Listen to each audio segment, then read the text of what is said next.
Bonjour à tous, bienvenue dans ce nouvel épisode de C'est ton rayon. Aujourd'hui, on va parler nutrition et on va voir comment changer nos habitudes alimentaires. Pour cela, on va avoir un invité de renom qui est expert dans le domaine. Et avec lui, on va voir est-ce que bien manger coûte plus cher. Et bien sûr, comme dans chaque épisode, il y aura de l'actualité médicale, une innovation dans le domaine de la santé. On va aller à votre rencontre dans la rue avec des micro-trottoirs. Et il y aura aussi un peu d'histoire de la médecine. Allez, c'est parti, on va lancer l'actu au scanner. Des pesticides dans nos supermarchés français ? Et oui, selon les missions d'investigation Vert de Rage, des pesticides ont été retrouvés dans nos supermarchés français alors qu'ils sont interdits dans l'Union européenne. On en trouve par exemple dans les produits qui sont importés comme le pomelo de Chine ou l'orange de Tunisie, mais ils sont aussi présents dans des produits exportés de la France vers des gros pays producteurs comme le Brésil, les États-Unis et l'Ukraine. Des résidus en plastique dans nos bouteilles d'eau. Et oui, une nouvelle étude publiée début janvier 2024 par la revue PNAS révèle qu'en fait, il y a 100 fois plus de particules de plastique que ce qu'on imaginait jusque-là. Et donc pour lutter contre ça et donc éviter de se retrouver avec trop de plastique dans le corps parce qu'il peut y avoir des conséquences sur notre santé, on peut utiliser des gourdes, des bouteilles à eau consignables, des fontaines à eau, etc. Bon, vous le savez tous, c'est pas un scoop, on manque de personnel soignant dans les hôpitaux et une émission récente réalisée par France TV révèle par exemple qu'à l'hôpital de Marseille, à la Timone, il y a un tiers des blocs opératoires qui sont inactifs. Vous imaginez donc qu'il y a un retard de prise en charge pour des opérations urgentes, voire vitales. Et pour les personnels soignants, c'est un véritable casse-tête avec une organisation type Tetris pour la programmation des blocs opératoires. Bref, encore une actualité géniale, on est tous super contents. La télémédecine, la téléradiologie, ça vous parle ? Eh bien, sachez maintenant qu'avec la téléchirurgie, on peut opérer de Bordeaux jusqu'à Pékin. Je vous explique. L'urologue Richard Gaston, qui est basé à Bordeaux, a pu opérer un cancer de la prostate à Pékin grâce à un robot chirurgical. C'est une avancée incroyable dans le domaine de la chirurgie. Et maintenant, on va parler innovation dans le domaine de la santé avec Retour vers le turfu. C'est parti.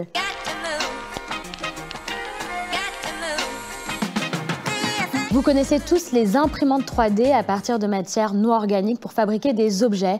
Eh bien, sachez maintenant qu'avec la bioimpression, on va pouvoir fabriquer des organes. Alors, en avril 2024, une équipe israélienne à Tel Aviv a mis au point le premier cœur artificiel qui fait la taille d'un cœur de lapin de 2 cm de diamètre. En 2016 aussi, déjà aux États-Unis, on avait réussi à imprimer une oreille. Quel est l'impact pour le futur ? Eh bien, ça permettrait justement de lutter contre le déficit de donneurs. Vous savez que le don d'organes en France, c'est très compliqué parce que justement, il faut qu'il y ait une compatibilité entre le donneur et le receveur. Et donc, si on arrive à imprimer des organes à partir des cellules souches du receveur, eh bien, ça permettrait de lutter justement contre les problèmes de compatibilité donneur-receveur. Alors, on pourrait imprimer des organes comme une vessie, un tube digestif, un poumon. Vous imaginez donc que tous les organes pourraient être imprimés et ça, c'est vraiment une avancée technologique majeure. Ça y est, j'ai fini mon monologue et ça tombe bien car mon invité vient d'arriver.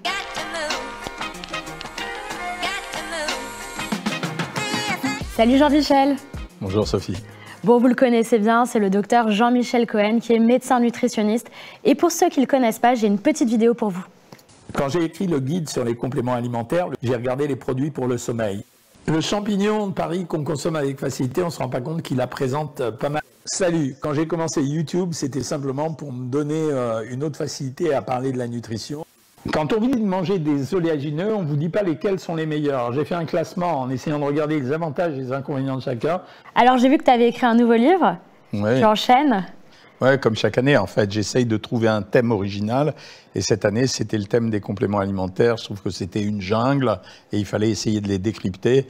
Donc, j'ai fait 360 pages de compléments alimentaires. Ouais, donc j'ai feuilleté un peu, tu as mis un peu d'ordre et tu nous expliques un peu pour chaque complément alimentaire, qu'est-ce qui est bon, qu'est-ce qui n'est pas bon et tu commentes en fait leur intérêt pour la santé. C'est exactement ça. Tu as des compléments alimentaires qui marchent bien dans certaines catégories et à l'intérieur de certaines catégories, tu en as une partie qui sont vraiment efficaces et l'autre partie qui sont pas bons. Alors tant pis si je me fais pas de copains, mais quand ils sont pas bons, je dis qu'ils sont pas bons et je signale aux gens lesquels vont marcher pour essayer de soulager leurs problèmes, leur fatigue, leur gêne, leurs petits trucs de patraquerie. Bon, j'ai feuilleté un peu ton livre, il est super bien fait. Pour chaque complément alimentaire, tu donnes des indications, est-ce que c'est bien ou pas, quelles sont les valeurs nutritives. Et je trouve que c'est vraiment super pour les consommateurs, justement, de les informer là-dessus. Donc, c'est vraiment top. Merci. Merci à toi. Et d'ailleurs, je vais complètement changer de sujet. Je vais revenir sur une actualité que j'ai évoquée en début d'émission. Tu étais là, d'ailleurs. Ouais, j'ai regardé. Et en fait, c'est sur les pesticides qui sont omniprésents dans notre alimentation, alors que certains sont interdits par l'Union européenne. Et pourtant, ils se retrouvent dans nos assiettes en France. Comment ça se fait qu'on en arrive là? Il y a deux attitudes vis-à-vis des pesticides. J'avais écrit un livre là-dessus qui s'appelle « La peur au ventre ». Première attitude, c'est l'attitude de prévention générale. C'est un mécanisme écologique. Ça veut dire qu'on doit tenter de les réduire le plus possible. Et il y a le deuxième mécanisme qui est l'impact des pesticides sur notre santé. Moi, je rappelle régulièrement qu'il y a 5 catégories de personnes qui sont extrêmement concernées par les pesticides. 1, les personnes âgées. 2, les agriculteurs. J'aurais dû les mettre en premier. 3, les femmes enceintes. 4, les enfants. Et 5, les personnes immunodéprimées et qui ont des maladies. Au jour d'aujourd'hui, on n'a pas répertorié autant de maladies, de façon scientifique, hein, je ne te dis pas que ça n'existe pas, autant de maladies qui soient concernées par les pesticides que les peurs qui agitent la population d'une façon générale. Il y a les leucémies, ça c'est certain, et elles concernent ces 5 catégories. Pour le reste, l'environnement est complètement pollué aujourd'hui. Et ça veut dire qu'il y aura probablement une adaptation. Si on retrouve des pesticides à l'heure actuelle, ça a été parce qu'il y a une abondance alimentaire. Il faut dire aussi qu'au début, on a utilisé les pesticides pour améliorer les rendements agricoles. On ne les a pas utilisés pour empoisonner les gens.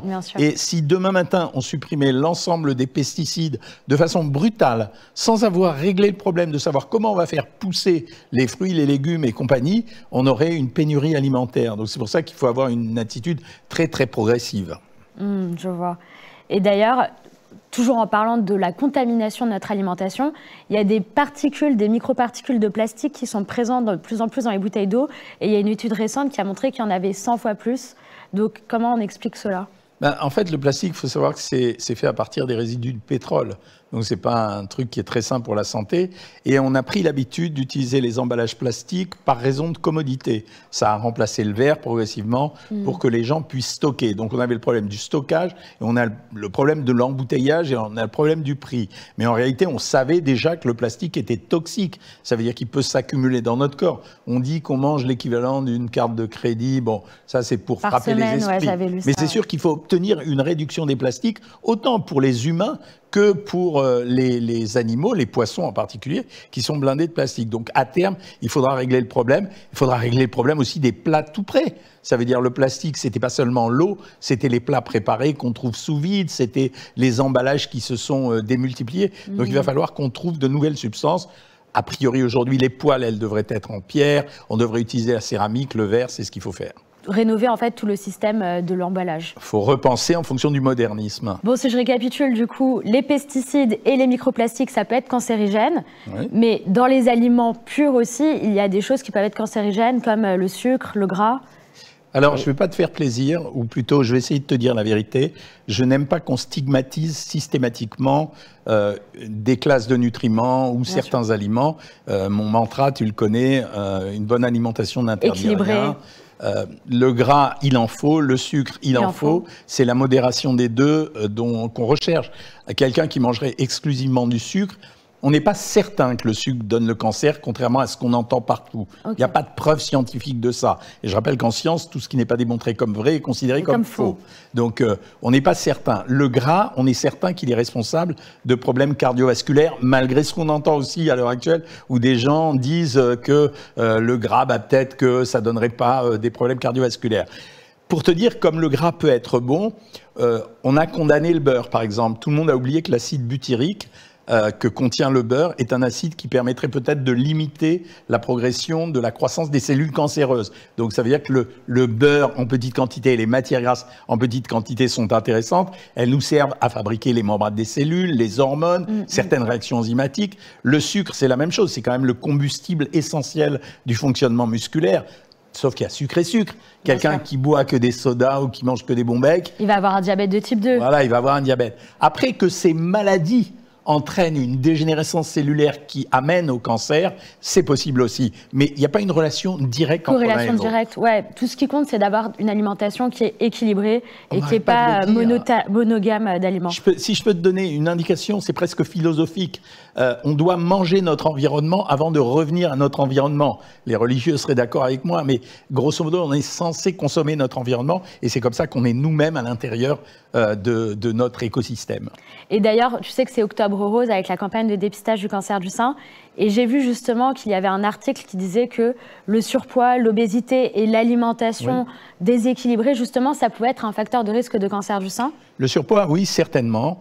On oublie que le tissu gras est un tissu sécrétant. Ouais. Ça veut dire que quelqu'un qui a beaucoup de graisse sécrète des œstrogènes. Exactement. Et on connaît la relation entre œstrogènes et cancer du sein. Et on sait également que l'obésité pose un problème avec le cancer du sein, ne serait-ce que pour examiner les patients. Ben, je sais que tu es radiologue, donc tu connais la difficulté de faire une mammographie à quelqu'un de plus ou moins gros, etc. Donc oui, il y a une relation entre obésité et cancer du sein. La relation avec le sucre, elle a été vérifiée il y a 7-8 ans, on pensait que c'était ça, et puis depuis quelque temps, on revient là-dessus. Et on dit que ce n'est pas le sucre en direct qui donne ça, mais l'excès de consommation de sucre. Et du coup, par exemple, pour ces patients qui sont en surpoids, est-ce que tu aurais des conseils alimentaires sur un régime équilibré type ? Oui, bien sûr. Déjà, les gens qui sont en surpoids, il faut s'inquiéter. Quand on commence un régime, c'est ce que j'ai expliqué sur Savoir Maigrir en permanence, il faut s'inquiéter de l'après-régime. Une fois qu'en fait, faire le yo-yo. Voilà.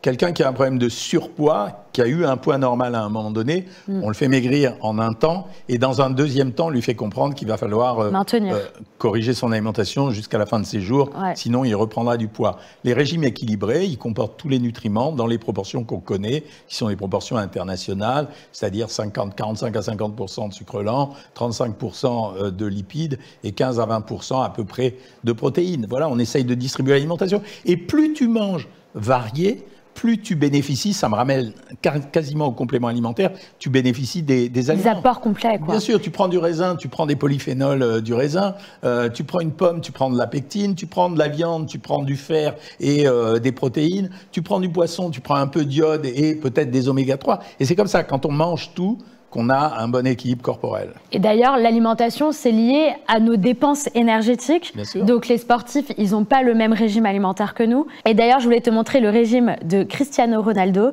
et avoir un petit commentaire de ta part. Donc voici par exemple une journée type avec, pour le petit déjeuner, du café, un yaourt grec, des fruits, un toast avec du jambon et du fromage, des noix, des graines. Pour le déjeuner, il va manger une salade, du poulet grillé ou alors un poisson. Et pour le dîner, il aura des pâtes au thon et aux légumes. Comme collation, il se contentera de fruits, de barres protéinées, yaourt grec, pain complet et sardines. Qu'est-ce que tu penses de tout ça? Alors, premièrement, il a un minimum de 10 variétés d'aliments, donc ça veut dire qu'il illustre parfaitement ce que je viens de dire. Plus tu manges varié, plus tu as tous les nutriments. Deuxièmement, pour équilibrer l'alimentation d'un sportif, on regarde sa dépense d'énergie.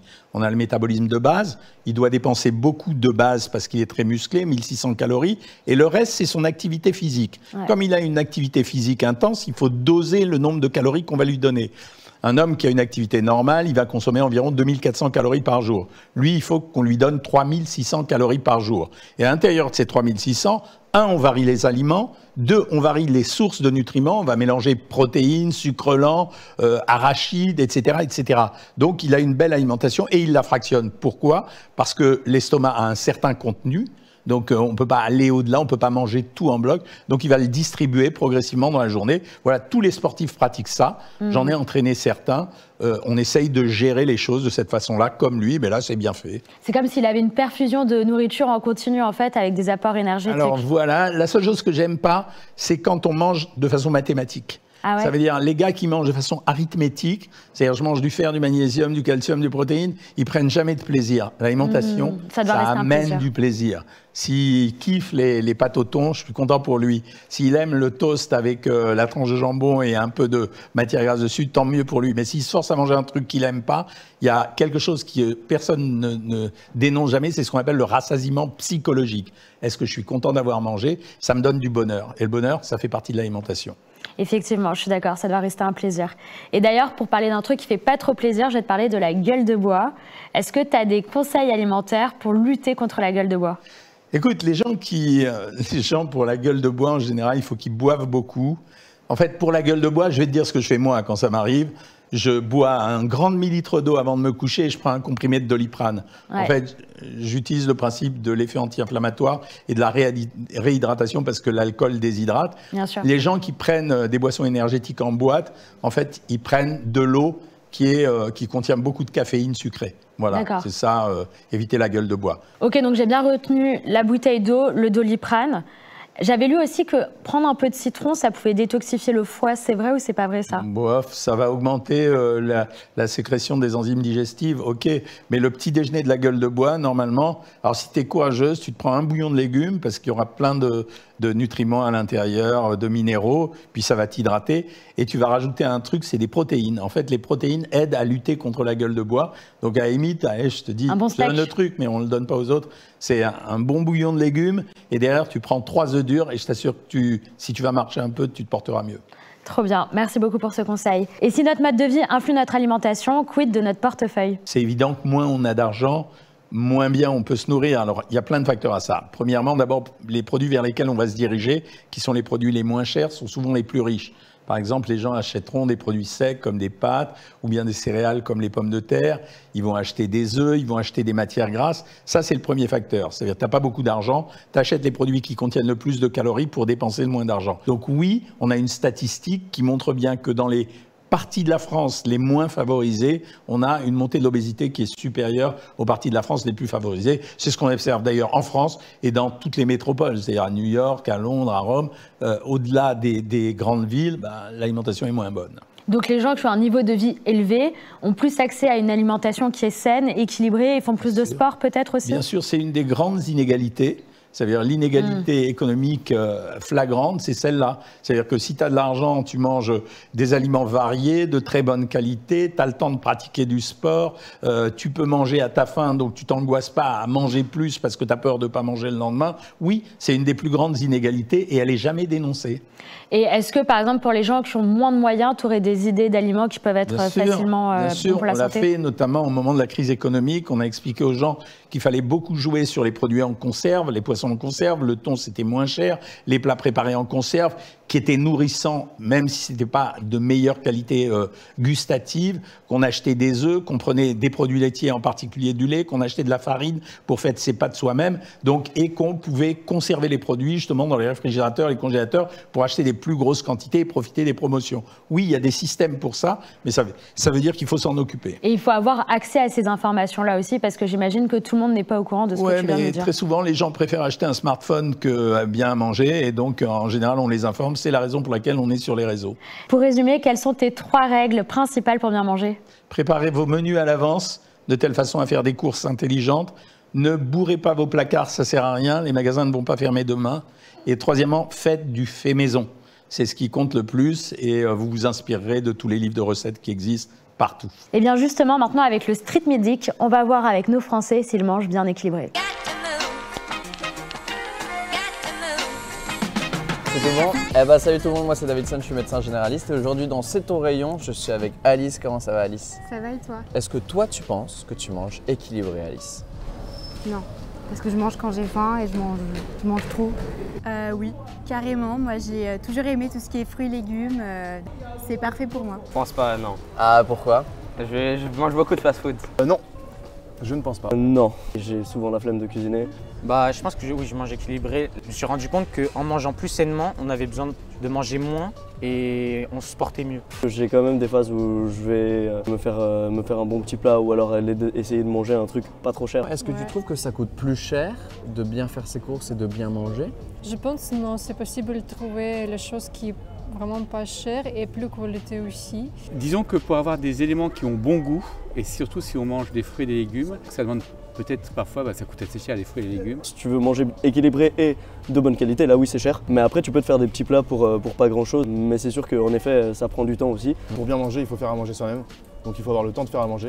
C'est surtout de l'implication en fait, plus que de l'argent. Je suis avec Ezra. Comment vas-tu Ezra? Tranquille. Quel est ton plat équilibré favori à cuisiner? Je dirais des pâtes et puis tout. Alors vraiment des œufs. Ouais. des œufs au plat et puis de la polenta. Bah franchement, je dirais un truc basique, un avocado toast. Non, en plus c'est beau, c'est bon et puis c'est carré. Le khoreşte korme sabzi pour tous mes Iraniens. Et genre en gros t'as le riz et puis t'as genre un sort de ragoût avec de l'agneau, plein d'herbes mélangées, t'as des épinards, t'as de la coriandre, t'as plein de trucs comme ça. C'est hyper bon. T'es un expert. J'adore. Ça donne l'eau à la bouche là. Ah gars, c'est goûter la nourriture iranienne, c'est trop bon. Moi c'est des salades parce qu'en fait on peut mettre plein de choses différentes. Bah moi je me fais du riz, poulet, je fais une marinade avant, je mets des légumes sautés dans le riz, je pourrais manger ça tous les jours. Une petite salade avec un peu de poulet. Simple et efficace. Ouais, je pense, ouais. Ah non, le riz cantonais aussi, pas mal, mais ça manque ça fait plaisir. De petits légumes frais quand même. Faut toujours une petite salade. Ça fait moins plaisir. Très bien. Eh ben, merci beaucoup Nathalie. Merci beaucoup Gabriel. Bonne soirée à vous. Au revoir David. C'était rigolo. Ah ouais, il y a encore des progrès à faire. Hein. Et d'ailleurs, en parlant de progrès, je vais te présenter une nouvelle innovation que tu connais sans doute, c'est Foodvisor. Et donc, c'est une application où tu prends en photo ton assiette et tu as les valeurs nutritionnelles qui sont apparues, qui apparaissent. Est-ce que ça te dit quelque chose? Ça me dit plus que quelque chose. J'ai utilisé ça et je l'ai fait il y a 10 ans. Je faisais prendre aux gens leur repas en photo et je le mettais sur le site Savoir Maigrir en disant que j'allais apprécier leur alimentation. D'abord, ce n'est pas une innovation, ça fait 10 ans qu'on fait ça.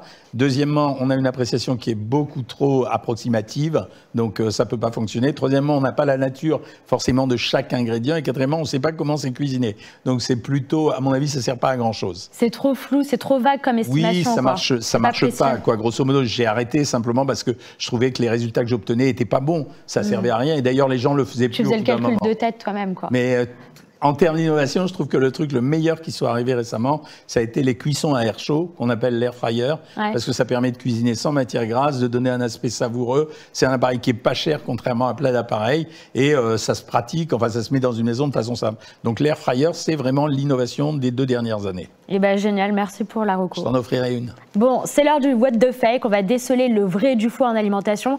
Je vous avais posé 4 questions en story, on va voir si vous avez réussi cette partie. Alors, première question, est-ce que l'ananas fait maigrir? Il se trouve que 25% des personnes pensent que oui et 75% pensent que non. Non, c'est un fake, c'est un fake. Ça veut dire ça, c'est tous les produits qui ont une connotation acide font croire aux gens que l'acidité va brûler les graisses. Mais non, c'est un fake, la broméline n'a jamais fait maigrir les gens. Trop bien, je suis d'accord avec toi du coup. Alors, on va partir pour la prochaine. Alors, il y a une rumeur qui disait avant que le jaune d'œuf faisait augmenter le taux de cholestérol. Donc, j'ai posé la question à mes abonnés. Et là, c'est moitié-moitié, c'est assez serré. Tu as 52% qui pensent que c'est vrai et 48% qui pensent que c'est faux. Donc, quelle est la bonne réponse? Vieille problématique, donc c'est faux. En fait, maintenant, on sait que le cholestérol est produit par l'ensemble de l'alimentation qu'on consomme. C'est notre foie qui le fabrique. Le jaune d'œuf, c'est 225 mg de cholestérol, ça s'ajoute à tout le reste. Et l'œuf est rassasiant, ça coupe l'appétit. C'est un aliment qui améliore la satiété, donc c'est faux. On peut manger plein d'œufs tous les jours. Il y a eu une expérience récemment. Il y a un Américain qui a mangé 750 œufs dans le mois, il a fait baisser son LDL cholestérol. Ah, c'est énorme. Ouais. Faut-il éviter de mettre ses légumes au frigo? Eh bien, là aussi, c'est très très serré. Il y a 51% qui pensent que c'est vrai et il y a 49% qui pensent que c'est faux. Qu'est-ce que tu en penses, toi, Jean-Michel? Alors, en fait, c'est moitié-moitié parce que ça dépend en réalité des catégories de légumes. D'accord. Il y a des légumes qui se conservent mieux à l'extérieur, souvent des légumes qui sont peu hydratés, et il y a des légumes qui se conservent au frais. Donc, ça dépend vraiment des légumes. D'accord, parce qu'en fait, il y a une histoire qui disait que les nutriments, ils partaient quand tu les conservais au frigo. Ça, c'est des conneries, ça. Ok. Disons le mot. Ok, d'accord. Et ils perdent pas de leur goût non plus, les légumes? Non, mais par contre, ils flétrissent différemment. C'est surtout ça qui fait le changement. D'accord. Il y a des produits qu'on met au frigo, des produits qu'on met pas au frigo. Mais là, tu demanderas à un légumier. D'accord, très bien, merci. On va passer à la prochaine, merci beaucoup. Bon, là, on va dire que les gens sont beaucoup plus informés. La cuisson au barbecue peut être nocive. Alors ça, une bonne alimentation n'interdit rien. Ça, c'est aussi des bêtises. Le type qui mange tous les jours des steaks au barbecue, qui les carbonise comme une bête, oui, c'est peut-être nocif. Mais le gars qui mange 4 barbecues dans l'année, qui n'a pas carbonisé et qui s'est pas mis le nez sur les flammes, non. Donc le barbecue, c'est pas nocif à condition d'en faire de temps en temps, de ne pas carboniser la viande et de ne pas se mettre dessus pour respirer les vapeurs. Exactement, ça me rappelle un peu ce que tu nous disais sur le sucre et le gras. Tant que tu as une alimentation qui est équilibrée, il ne faut pas se priver, il faut juste manger de façon équilibrée. Voilà. Bon Jean-Michel, c'est l'heure de l'interro surprise.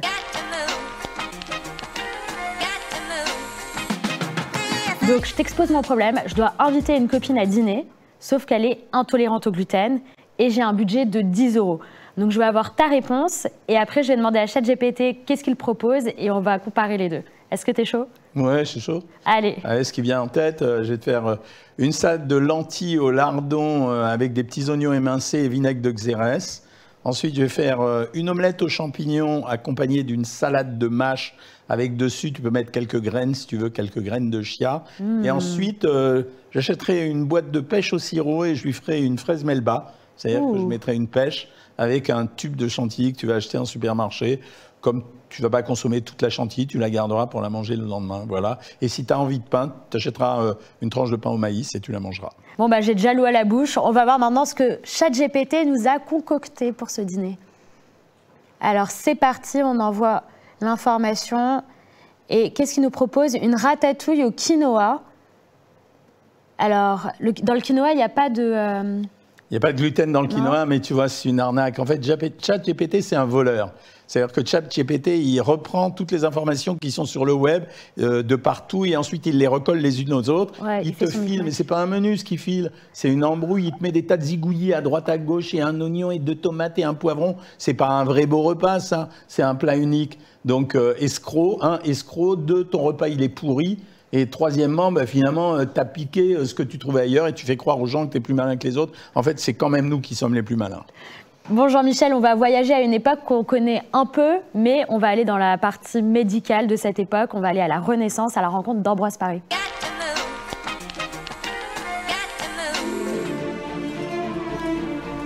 Le jour où Ambroise Paré a sauvé les blessures de guerre avec une idée révolutionnaire. Nous sommes au XVIe siècle, au cœur de la Renaissance. Et que se passe-t-il sur les champs de bataille? Les soldats tombent sous les balles des toutes premières armes à feu. Mousquets, arquebuses. Les blessures sont terribles et les médecins de l'époque, pas très tendres. Ils versent de l'huile bouillante sur les plaies. Oui, vous avez bien entendu.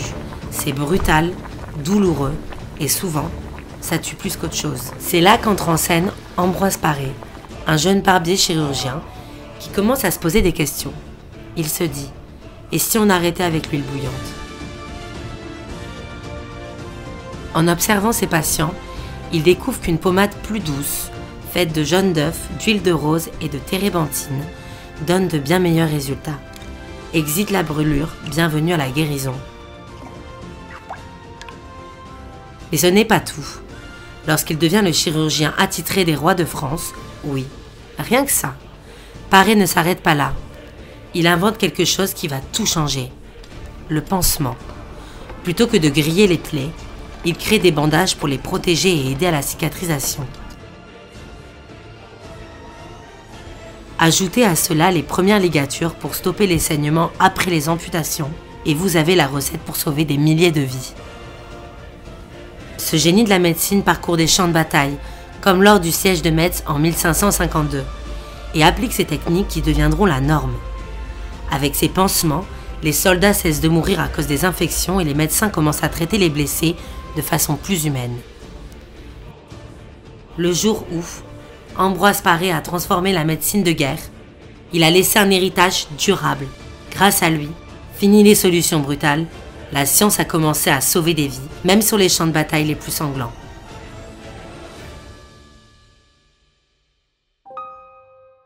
Bon, t'as pas trop aimé ChatGPT, mais est-ce que t'as aimé cette petite vidéo générée par une IA? Oui, j'ai adoré, c'est cool, j'ai adoré. Et moi aussi, j'ai inventé des trucs super importants. J'ai inventé le bisou soufflant qui guérit tout. Et donc, quand mes petits-enfants ont mal, je fais un bisou, je souffle dessus et ça guérit tout. Les bisous magiques. Et ça y est, à l'hôpital. Ah, génial. Merci beaucoup, Jean-Michel. Bon, bah, j'espère que cette émission t'a plu et on se dit à bientôt sur un autre support ou encore sur C'est ton rayon. Avec plaisir, Sophie. C'est la fin de l'émission C'est ton rayon axée sur la nutrition. J'espère que ça vous a plu. N'hésitez pas à partager, commenter, liker et surtout vous abonner si vous voulez suivre les prochaines émissions. Allez, à plus.